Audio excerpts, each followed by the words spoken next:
Pape Abdoulaye Der. Alors, vous êtes avocat, ancien Premier ministre, ancien député, candidat recalé, je peux continuer, président de parti également. Et vous faites première question avant l'actualité.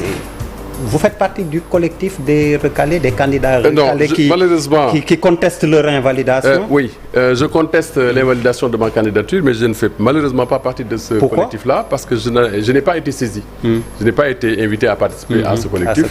Bien entendu, j'étais hors du Sénégal, c'est peut-être la raison pour laquelle je n'ai pas été saisi. Mais j'ai été recalé aussi pour des raisons très discutables.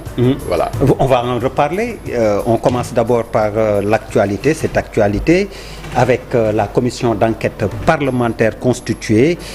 Après la plénière, 120 pour, 24 contre, 0 abstention. Faut-il le rappeler, cette commission d'enquête, c'est pour faire la lumière sur les circonstances et le processus ayant mené à l'exclusion de Karim Wade et de nombreux autres candidats. Donc, première question, Karim Wade, déjà, une réaction notée qui s'est réjouie sur ex-Twitter de ce vote. Première étape, première victoire qu'il note, et il parle déjà de report de la présidentielle pour sa participation.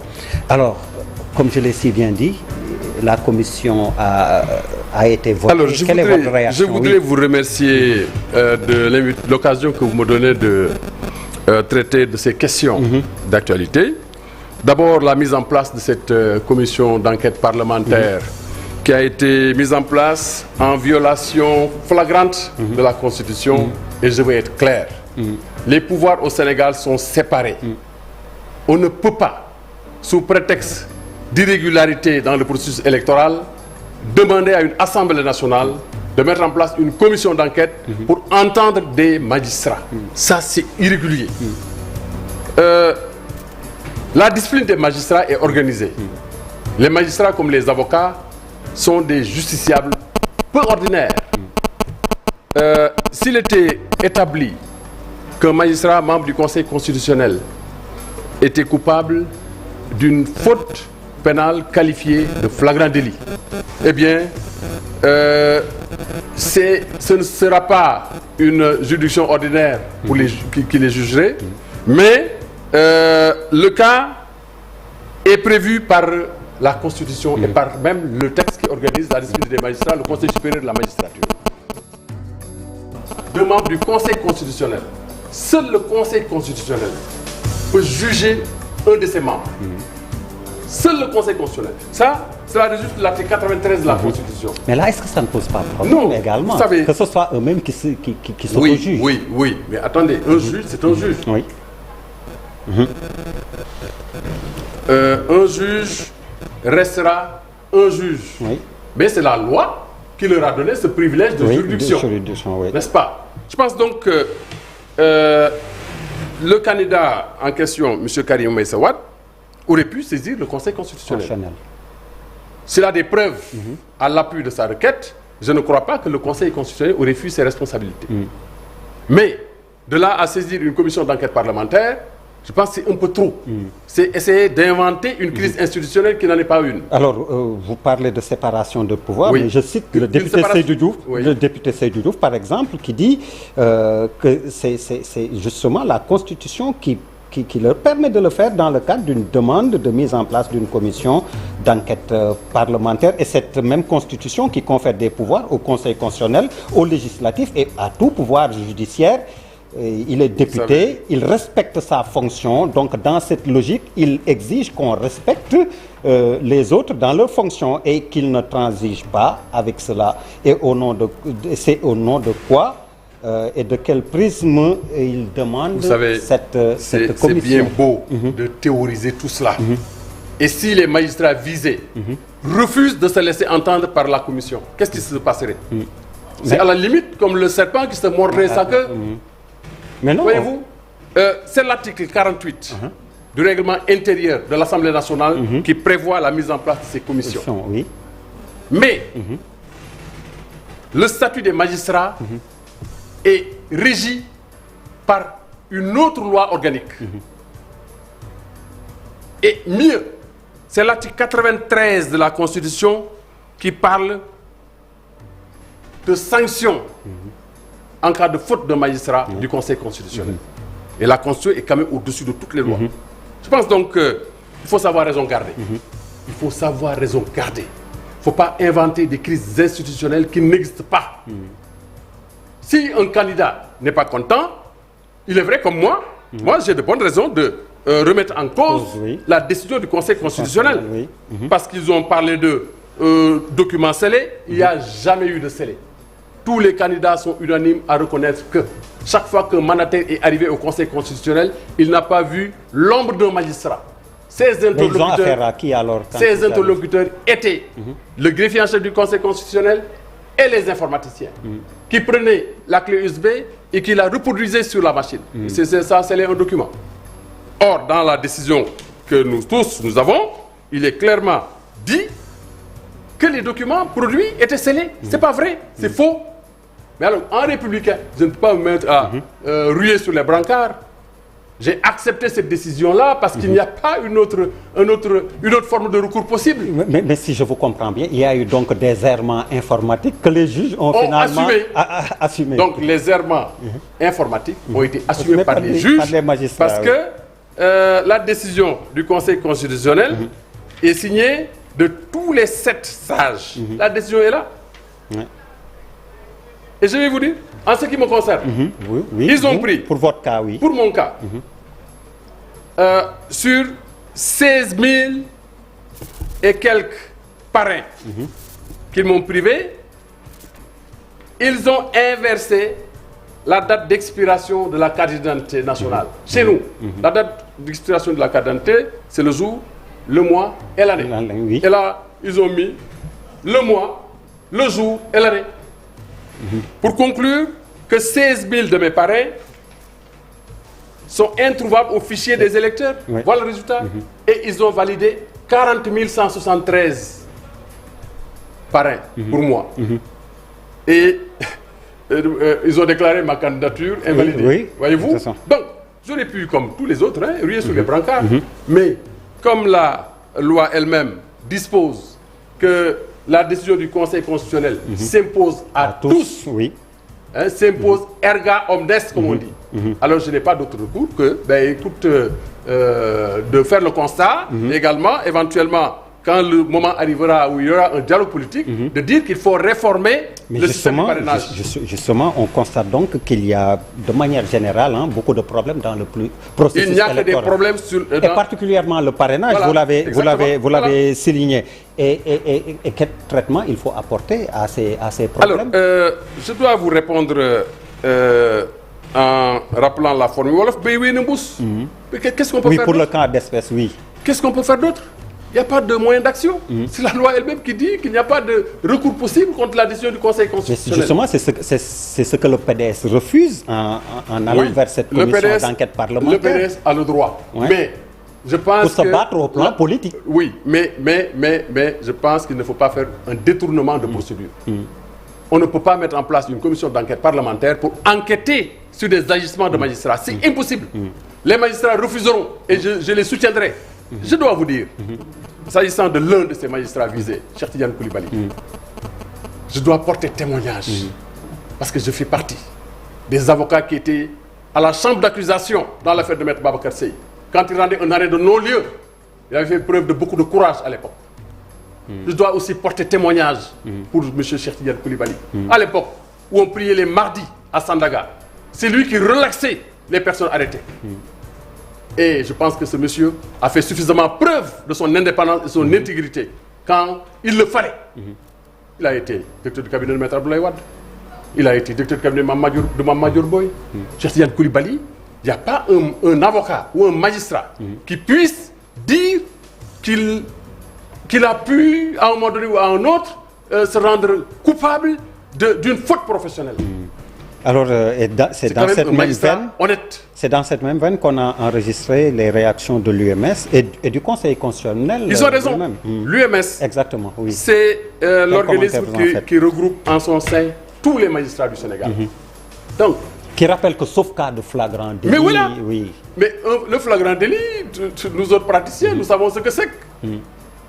Quand la clameur publique poursuit l'individu qui est donné pour avoir commis l'infraction, quand les faits sont là, à chaud, constatés par tout le monde, c'est ça le flagrant délit. Mais en l'espèce, qui a pu prouver?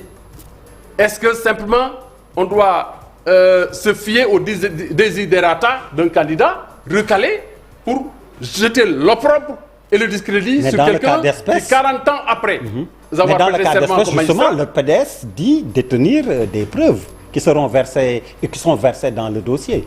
Mais que ces preuves-là, moi je suis pressé de voir ce qui a pu se passer. Je suis pressé de le savoir. Je suis pressé de savoir quelles preuves... Oui, ne serait-ce que pour cela, donc, la commission... Non, cette commission n'est pas compétente pour entendre des magistrats. Je suis désolé. Ils peuvent refuser de déférer à la convocation. Ils refuseront de déférer. Mais cela n'empêchera pas, justement, cette commission qui a été mise en place avec 9 membres de poursuivre ces investigations. Alors, parce qu'ils ne sont pas les seuls cités dans cette affaire-là. Attendez, la loi dit que les résultats de la commission d'enquête seront déposés sur le bureau du président de l'Assemblée nationale et après. On va mener une enquête parlementaire et prendre les résultats, le déposer sur le bureau du président de l'Assemblée nationale sans aucune suite. Et c'est ce que je Ce sera une blague. À mon avis, la mise en place de cette commission procède d'une vaste blague. Il faut que nous arrêtions de blaguer avec les institutions. La République est sacrée. Les pouvoirs sont séparés dans l'État. Vous ne pouvez pas créer un semblant d'immixtion d'un pouvoir sur les pouvoirs de l'autre. C'est pas possible. C'est pas possible. Surtout sur le plan disciplinaire. Mais justement, est-ce que il y a des pouvoirs de sanction disciplinaire de la part de cette commission? Mais l'article 93 de la Constitution est très clair. Quand une faute et la preuve d'une faute est établie à l'encontre de membres du Conseil constitutionnel, c'est le Conseil constitutionnel lui-même qui va le juger.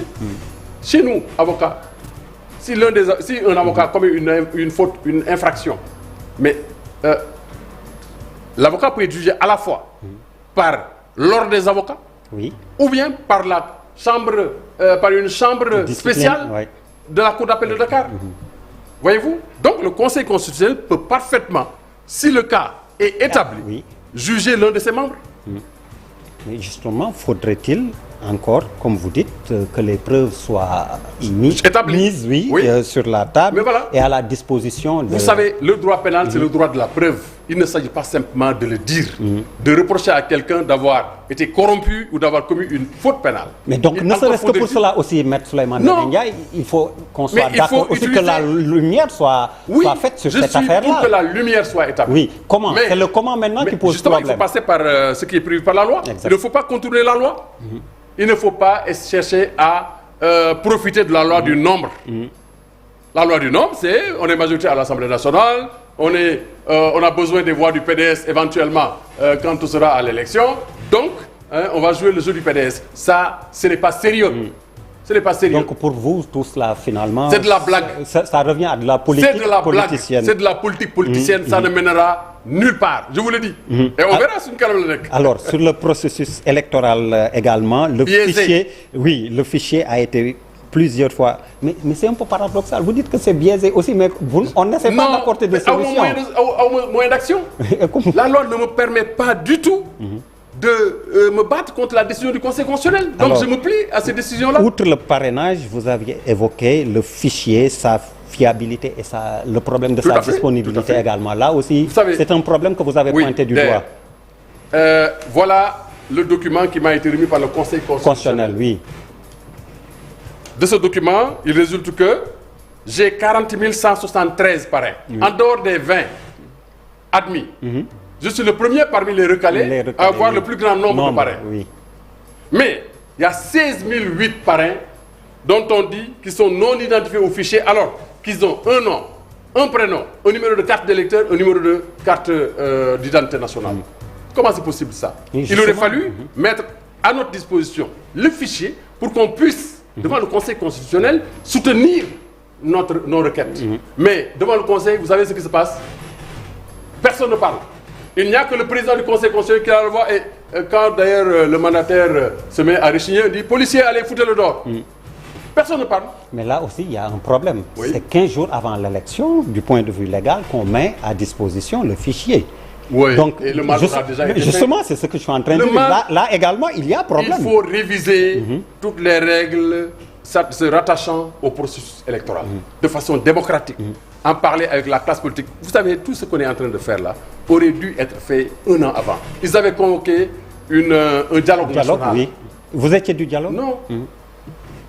Parce qu'ils ont attendu le jour du dialogue pour m'appeler au téléphone. J'ai dit que mais moi, je n'ai pas que cela à faire. J'exerce une profession, moi. Je ne suis pas un politicien professionnel. Voilà, je n'ai pas que ça à faire. Et l'autre problème à évoquer à ce niveau, comme vous l'avez dit, outre le parrainage, le fichier, le problème de sa disponibilité, c'est finalement une campagne électorale qui va démarrer samedi. Vous ne serez pas candidat. Vous soutenez qui? Ah oui, je ne serai pas candidat, mais je soutiendrai le candidat Amadou Ba. Pour beaucoup de raisons. D'abord, je connais l'individu, je connais l'homme, et je souhaite qu'il soit le candidat de la rupture et non de la continuité. De la rupture, ça veut dire qu'il devra poursuivre le travail entamé, qui a été bien fait, mais rompre avec certaines pratiques qui sont critiquées par les Sénégalais, de façon générale. Donc moi, je soutiendrai le candidat Amadou Ba. Je suis surpris, vous avez été Premier ministre de Maître Wade. Oui. J'attendais peut-être un soutien de la part... J'aurais pu soutenir, si Karim Wade, la candidature de Karim Wade était acceptée, j'aurais soutenu Karim Wade. Oui. Je l'aurais soutenu. Mais il se bat pour que sa candidature... Oui, mais il faut être réaliste. Tout ce qu'on fait là sera sans conséquence sur la suite des débats. Donc, je soutiendrai la candidature de Amadou Ba pour des raisons objectives et pour des raisons subjectives. Les raisons subjectives, je le connais depuis le lycée. On a fait le lycée de la Force en même temps. La fac il était en sciences éco et moi en droit. Quand il a été nommé directeur général des impôts et domaines, j'ai participé à ce conseil des ministres où, je vais vous livrer un secret, le premier jeudi, quand son nom a été proposé pour diriger les impôts et domaines, j'ai soulevé une objection. Macky Sall était Premier ministre. J'ai dit au président Wade que ça m'étonne qu'on puisse proposer un agent de l'État qui a dans les mêmes services des gens plus anciens que lui. Parce que je connaissais des inspecteurs des impôts plus anciens que lui. Mon cousin Papa Ndiaye, mon grand frère Mbaye Ndao, Babou Ngom, etc. Le président Wade a dit « Ah, Souleymane a raison ». Et donc, à la fin de la séance, le ministre des Finances est venu me voir. Il m'a dit « Tu as raison, on va corriger ». Donc, tous ceux qui étaient plus anciens que lui ont été affectés au ministère des Finances comme inspecteur des Finances. Et le jeudi suivant, il a été nommé directeur général des impôts et domaines. Donc, je le connais très bien. Et je pense que, compte tenu de son cursus, il a les compétences qu'il faut, n'est-ce pas, pour diriger le Sénégal. Directeur général des impôts et domaines pendant 7 ans, ministre des Finances pendant de longues années, ministre des Affaires étrangères, je pense, Premier ministre également depuis au moins 1 an, je pense qu'il a les compétences pour diriger le Sénégal. Vous êtes un homme du Sérail, un cas inédit qu'on ne peut ne pas évoquer, Bassirou Diomaye Faye, candidat emprisonné. Il doit être libéré. Comment ça, oui, il doit être libéré pour être dans les mêmes conditions que tous les autres candidats. Moi, c'est mon point de vue. Vous savez, moi, je soutiens le candidat Amadou Ba. Qu'il soit élu, je serai avec lui. Qu'il ne soit pas élu, je serai avec lui. Mais il faut aussi mettre tous les candidats dans les mêmes positions de chance. Bassirou Diomaye Faye ne peut pas incarner tout ce qu'il incarne là, candidat de l'ex-Pastef, et rester en prison. Comment il va battre campagne? Un candidat est fait pour battre campagne. Et son affaire est à l'instruction. Je pense qu'ils doivent quand même faire en sorte qu'il puisse battre campagne comme tous les autres candidats. C'est toujours l'homme du Sérail qui est interpellé. On parle de Conseil constitutionnel qui est sur la sellette et tout. Certains préconisent qu'on passe à une cour constitutionnelle. Qu'est-ce que vous en pensez? Alors, moi je ne vois pas trop la différence, sauf que une cour constitutionnelle aurait peut-être d'autres compétences. Exactement. Et la loi devra expliciter les compétences, les nouvelles compétences qui seront dévolues à la Cour constitutionnelle et qui n'avaient pas été du ressort du Conseil constitutionnel. Oui, et qu'on déploie aussi cette cour des contrôles et au-delà de cette logique, de cette quincaillerie, je vais dire, du parrainage et autres. Vous savez, au Sénégal, nous sommes un pays où tout le monde parle de tout. même ceux qui vous disent qu'il nous faut une cour constitutionnelle à la place du Conseil constitutionnel ne peuvent pas vous dire, dans le fond, pourquoi. Ouais. Pourquoi? Je pense que dans sa forme actuelle, le Conseil constitutionnel est une bonne juridiction. Ce qu'il faut changer, ce sont les règles du parrainage. Ouais. Ce sont les façons dont le parrainage est conduit. Mais vous êtes d'accord qu'il faut ce filtre qui est nécessaire? Il faut ce filtre nécessairement parce que n'importe quel plaisantin ne doit pas pouvoir venir et dire « je vais être candidat à l'élection présidentielle ». On en a vu. Hein. On en a vu, des plaisantins. C'est vous qui le dites. Hein. C'est moi qui le dis, je l'assume aussi. Hein. Il y a eu plus de 260 candidats à la candidature pour aller retirer les fiches. 93 sont allés retirer des fiches sur ce nombre de 266. Qui ont déposé. Qui ont déposé, voilà. Qui ont déposé, finalement. Est-ce que finalement, ce n'était pas plus simple d'exiger la caution avant le retrait? Je pense qu'il faut mettre... Et ça aurait beaucoup aidé, justement. Je pense qu'il faut mettre un autre filtre. Parce qu'une élection présidentielle, c'est du sérieux. N'importe qui n'est pas formaté. Un autre filtre comme n'importe lequel. Hein, écoute, à l'occasion d'un dialogue politique, chaque acteur pourrait venir avec sa proposition, à mon avis. Parce qu'on ne doit pas laisser n'importe qui venir dire que je veux solliciter les suffrages des Sénégalais. Parce que bon, écoute, n'importe qui ne va pas quand même ne peut pas diriger le Sénégal. C'est une vieille démocratie. C'est une vieille terre composée de grands intellectuels, de grands érudits. Donc n'importe qui n'a pas blanchi sous le harnais ne peut pas venir nous dire que je veux vous diriger. On ne veut pas d'apprenti président. On ne veut pas d'apprenti président. Un président qui va venir et apprendre comment diriger un pays, on n'en veut pas. On veut des gens qui ont blanchi sous le harnais, mais qui vont prendre l'engagement de rompre avec certaines pratiques. Et le candidat que vous avez choisi, il l'a fait, cet engagement à rompre? Il ne l'a pas encore fait, mais j'espère qu'il le fera. Et vous le soutenez déjà? Mais je le soutiens, mais j'espère qu'il le fera. J'espère qu'il le fera. J'espère qu'il le fera. Vous lui avez déjà parlé de votre soutien? Oui, il m'a appelé, il m'a dit, parce que, bon, enfin, c'est pas mon ami, comme j'aurais pu le dire avec le président Macky Sall, mais je le connais, on se connaît très bien. On se connaît très bien, mais je le soutiens, c'est lui que je soutiens. Voilà. D'accord, merci beaucoup, monsieur l'ancien Premier ministre Souleymane Ndéné Ndiaye. Non, le Premier ministre. Monsieur le Premier, voilà. Oui, monsieur le Premier ministre, excusez-moi. Toutes mes excuses, vous avez parfaitement raison. Maître. Voilà. Avocat, donc, monsieur le Premier ministre, ancien député également, candidat recalé, faut-il le rappeler. Qui vient de refuse d'être un candidat recalé. Mais vous avez été recalé, c'est là également, vous me le concédez. Candidat invalidé. Oui, invalidé, recalé. Les deux, on dit les deux. D'accord, candidat recalé, invalidé, tout ce que tu veux. Oui, et vous venez d'apporter votre soutien donc à... On ne parle pas de la CAN. Mais si, c'est vrai que vous êtes très féru de foot. Mais malheureusement, c'est que le temps qui nous est imparti. C'est la régie qui me fait signe que... Ils vont rajouter encore 5 minutes. Oui, non, pas 5 minutes. En une minute. Non, en une minute. Bon, d'accord. Alors, donc, la CAN, malheureusement, la symphonie est inachevée. Nous avions, d'après tous les observateurs, la meilleure équipe qui jouait le meilleur football, mais contre la Côte d'Ivoire, on a été nuls. On a été très nuls. La Côte d'Ivoire nous a battus avec la complicité un peu de l'arbitre, je vous le dis. Bon, l'arbitrage, il a fait des erreurs, mais de part et d'autre. Il faut lui concéder ça. C'est ça. Il a voulu corriger. Et d'ailleurs, peut-être exactement, il a été dans la compensation tout au long. Exactement. Mais globalement, les Ivoiriens la première erreur en notre faveur a fait qu'il a été dans la compensation. Carton rouge pour Sadio Mané, il a eu un carton jaune. En penalty pour Ismaël Sarr, il a cherché à compenser. Hors jeu de l'autre côté, il a laissé siffler le penalty. C'est vrai. Donc, mais globalement, on a joué un mauvais match et la Côte d'Ivoire a été meilleure que nous. Si vous voyez le taux de possession de la balle, c'est largement au-dessus de la Côte d'Ivoire. Donc la Côte d'Ivoire méritait parfaitement sa qualification. Effectivement. Il faut le dire. Et il faut leur souhaiter bonne continuation. En tout cas, désormais, moi, je soutiens la Côte d'Ivoire. Voilà. Vous en avez parfaitement le droit, monsieur le Premier ministre. Merci beaucoup. Allez, merci Der. Je vous remercie de m'avoir invité. Et puis salut à tout le monde. Merci également à vous, amis téléspectateurs. Vous êtes dans la bonne position, sur la bonne chaîne. Restez avec nous. Faram Fakye reçoit ce soir Malick Gakou, candidat à la présidentielle. Ce sera avec Pape Ngagne Ndiaye.